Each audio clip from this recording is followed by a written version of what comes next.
Hello. This video is going to cover exercise set 3C in Hardegree.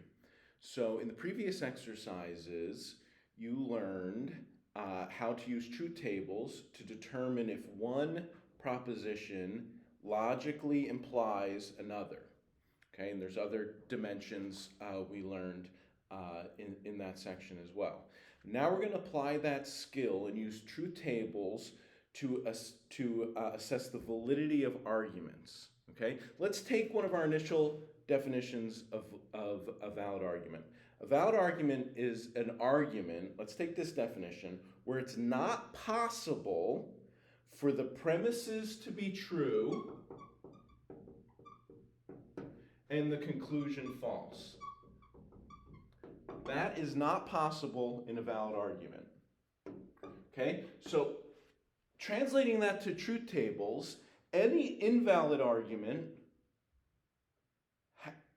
this will be a possibility. In other words, it will have a row of the truth table. When you lay out the truth table of each of the premises and the conclusion, it will have a row where the premises are true and the conclusion false. That will be your demonstration that this argument is invalid because it's possible. There's a way to make it that the premises are true and the conclusion false. Okay, and this is what I've set up. I'm going to treat these as premises, and this is your conclusion. Okay, we'll run through some of the exercises in the exercise set 3C. I have this just set up for us. So you can use truth tables to show that an argument is valid by showing that it's possible to get the premises true and the conclusion false. And any argument where that's not possible will likewise be a valid argument. So any argument we chart here will be either valid or invalid, deductively valid or invalid. Invalid arguments will be where it's possible for the premises to be true and the conclusion false. Valid arguments are where there's no rows where the premises are true and the conclusion false. There's no what that shows that there's no way for the premises to be true and the conclusion false, which means that the premises together, and I'll talk about that, the premises together logically imply the conclusion. In fact, that can be, using sentential logic, that can be our new definition of validity. A valid argument is an argument where the premises together, and I'll talk about what that entails, the premises together logically imply the conclusion. So we looked at logically implies, right? A single proposition can logically imply another. In fact, that would be like a one premise argument, right? P and Q logically implies P or Q.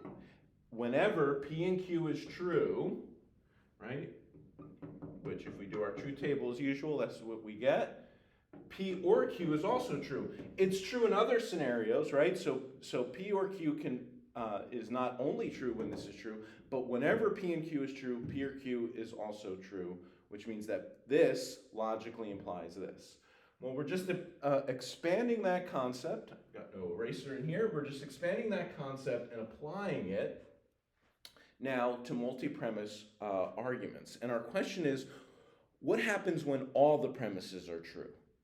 Is the conclusion also true? Notice how that goes back to chapter 1. When all the premises are true in a valid argument, the conclusion must be true. What happens when the premises are false doesn't matter to us, right? And that's why I gave you the quiz I gave you, or the exam I gave you on chapter 1. Right? What happens when all the premises of a valid argument are false, it doesn't matter. We're checking an argument to see what happens when all the premises are true. And we'll be able to use the concept of a tautology again to define this, but we have a couple ways to approach this, so I'm going to teach this both ways. We have two premises and conclusion here. In our exercises, that's what we'll be dealing with. Two premise arguments and a conclusion. But arguments can have more premises, and this idea will still apply. We're going to move to a different method in chapter 5 of testing validity, proving validity. But this principle still applies. Okay. We have two premises and a conclusion. P implies Q, P is true, therefore Q. This is a classic valid argument. It's called modus ponens, right? If P, then Q, and P is true, so Q must also be true. Okay? And we can trace that with our truth tables. We have pretty simple truth tables, right? We've got true, false, true, true for the arrow premise, right? We've got true, true, false, false for P, okay? And we've got true, false for Q, okay? Now, how does this show us that the argument is valid? There's only one scenario where the premises are all true. Row 1, okay? Row 1. And look, the conclusion is also true, right? And that shows us that when you make, right, we can think of this in terms of truth conditions. When you make the premises true, all the premises true, the conclusion is also true, okay?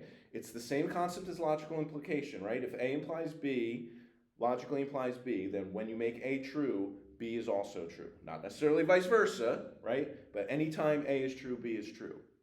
It means that A logically implies B. Well, anytime these premises are all true, the conclusion is also true. Notice there's other times the conclusions are true, even when the premises are false, right? But that's no problem for a valid argument. Anytime the premises are true, the conclusion also has to be true. Now you know, right, you can now notice you have this very general form, and this will come up next chapter too, right? That anytime you have an arrow statement and the antecedent is true, the conclusion will also be true. Okay, so this is going to give us a very general argument form. That's why I'm using lowercase letters. We can use capital letters, doesn't matter, okay? We'll get to that in chapter 5, thinking about form. But this truth table shows that any argument that matches this pattern, P implies Q, P therefore Q, where P and Q are any propositions, not just capital letters, propositions. We'll get to that in chapter 5. Any argument that matches this pattern, the truth table shows that when you make the premises true, you'll also make the conclusion true. That's our new concept of validity. The premises together validly imply. Now notice it has to be premises together. So we defined logical implication for a single proposition. One proposition A logically implies B, right? So long that the statement A arrow B turns out to be a tautology, right? Since, let's just take our previous one. This is just a hypothetical, right? This is A and B, A or B. Let's just look at this one, right? In this case, right, if this is the chart you end up with, the statement A arrow B is a tautology because true arrow true is true, false arrow, and then the rest of the times it's false, and a false antecedent means a true arrow statement, right? So we have this other way of defining it, okay, which is that A arrow B, if A arrow B is a tautology, then A logically implies B, and vice versa, okay?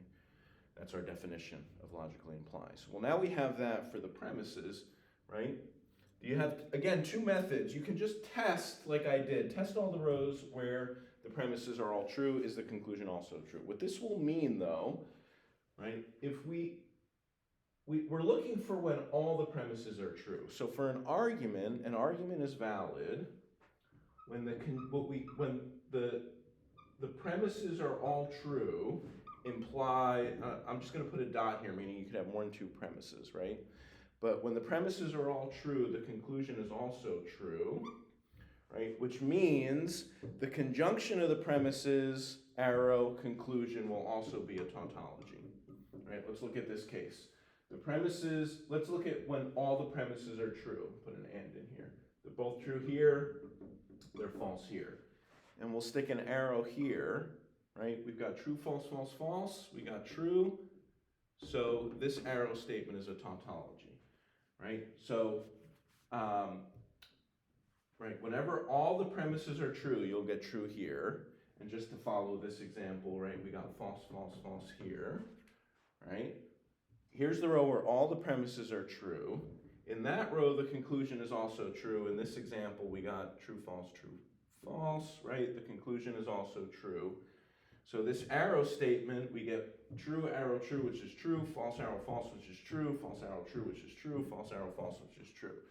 Okay, so if you like that tautology definition, the definition of validity is for a valid argument, right, this statement is a tautology.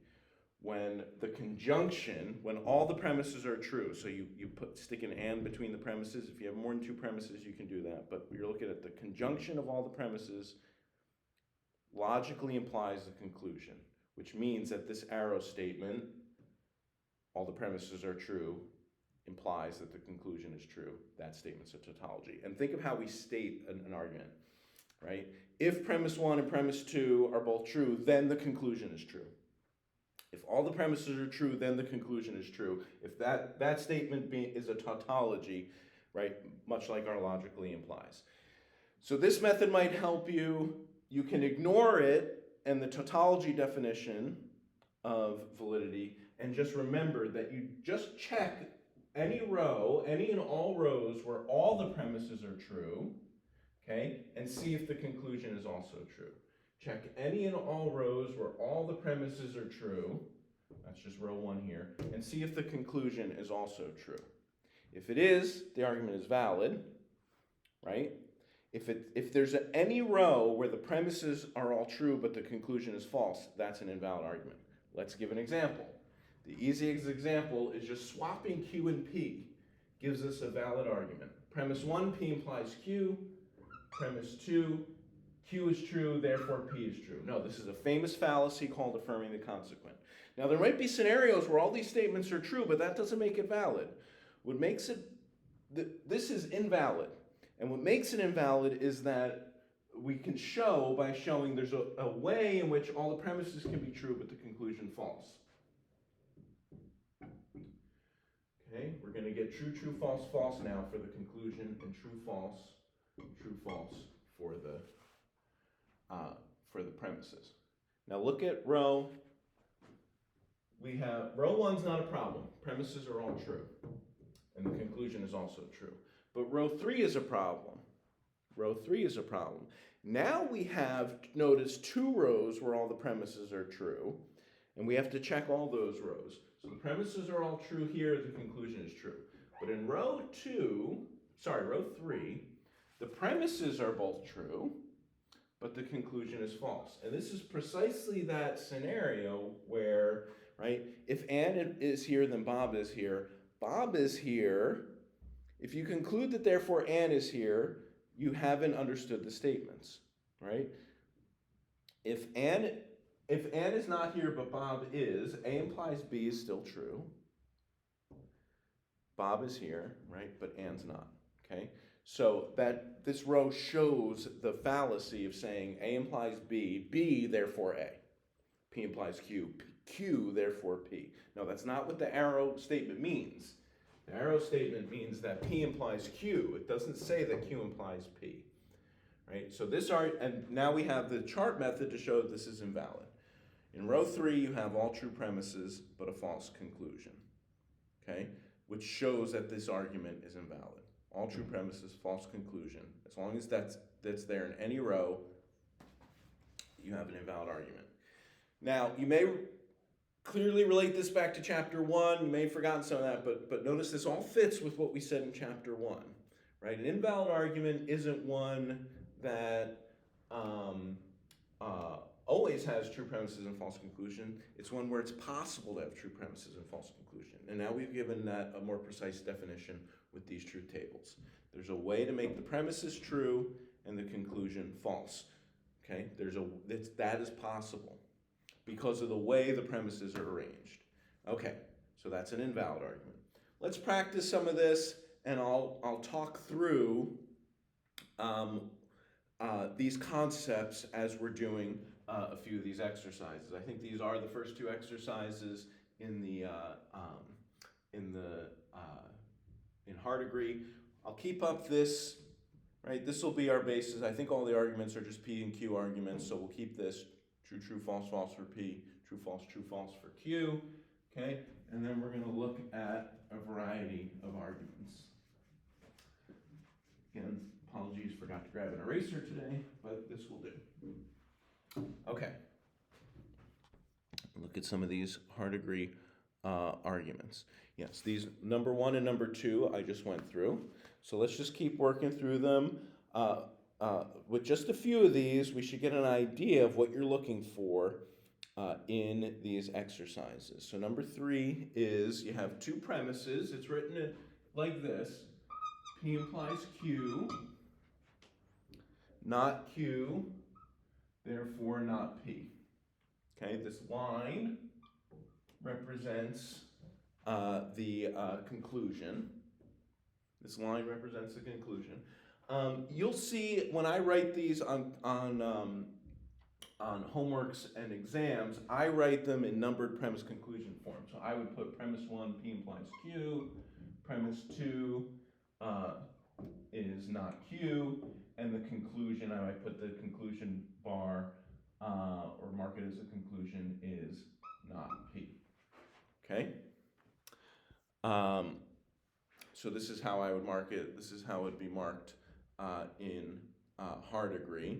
But either way, the setup is the same. You've got two premises and a conclusion. Okay? So set up the premises. P implies Q, not Q. Have some way to mark what your conclusion is to set it off. Okay? Some of you might want to set it up in the tautology definition way, which would be set up this way. All right? P implies Q and not Q implies P. Sorry, not P. And you're going to check to see if this is a tautology. Okay?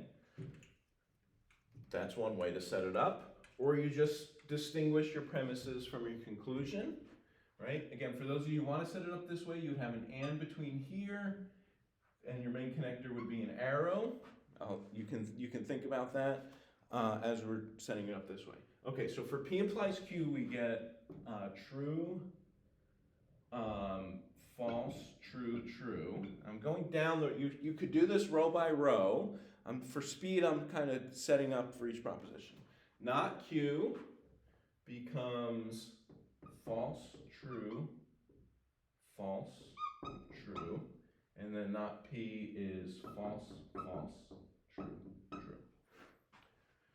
Okay, two premises and our conclusion. All right, take a look at the board. In which row are both premises true? Row 4. In row 4, P implies Q, and also Q is false. Now, notice what this means. This is the only way to have both of those things true. For it to be true that P implies Q, but also true that Q is false. Row 4 is your scenario, i.e. when both P and Q are false. And then, right, you see how that means, since the only row where both premises are true is this one, that's a row where P is also false. So the conclusion also, as we say, comes out true, right? The way this truth intentional logic is inputs, you get determined outputs, right? So the question for an argument is, when we input true premises, do we always get a true conclusion? And the answer to this is yes. This is a valid argument. Every time the premises are all true, the conclusion is also true. So this is valid. Okay? There's a corresponding similar invalid version, which is, again, we get from swapping P and Q. So number 4 is P implies Q, but P is false, so Q is false. All right, now intuitively, again, you should see that this is invalid. If Ann is here, then Bob is here. Ann is not, therefore Bob is not. No, it does not follow by what we mean by if-then, if we're being precise, right? We're not saying if Bob is here, Ann is here, so, right? Okay, so for an arrow statement, the thing we saw last time, right? If you have a false consequent entails that the antecedent must also be false. If both of these are true, so the consequent is false, and this is true, the antecedent must be false. Okay, but as we say, the converse doesn't hold. Let's see what happens when we make the argument this way. P implies Q, not P, therefore not Q. This is an invalid form of reasoning. P becomes false, false, true, true. Not Q, sorry, not P. This is not P, and not Q is, again, false, true, false, true. Okay? This premise stays the same. Now, we have, again, 2 rows where all the premises are true. Okay? Again, that's the upshot of changing the order here for P implies Q and not P. Right? So again, we have the 4th row, all the premises are true and the conclusion is true. That remains fine. Right? But so row 4 doesn't show the problem with this argument. Right? When P and Q are both false, right? Yeah, the conclusion will be true, premise will be true. This is how we get away with bad reasoning, because sometimes we don't see how the problem with it. But row 3 shows the problem, right? When Ann is not here but Bob is, the if-then statement is fine, right? And Ann's not here but Bob is. Nothing wrong with the premises, even though in this scenario the conclusion is false. So we have a row where the premises are all true and the conclusion false. And that shows the whole argument to be invalid. This argument, and this is what I was trying to illustrate and teach in chapter 1, this argument is always invalid. It's always a faulty, if you present it as deductive reasoning, it's always faulty reasoning from premise to conclusion, even if you get away with it, right? But this shows the problem with the reasoning. The fact that it's possible for the premises to be true and the conclusion false means that this therefore is not deductive. Therefore doesn't mean it has to be. Okay. There's a row where the premises are true, conclusion false. Let's do a few more of these, and we'll go from there.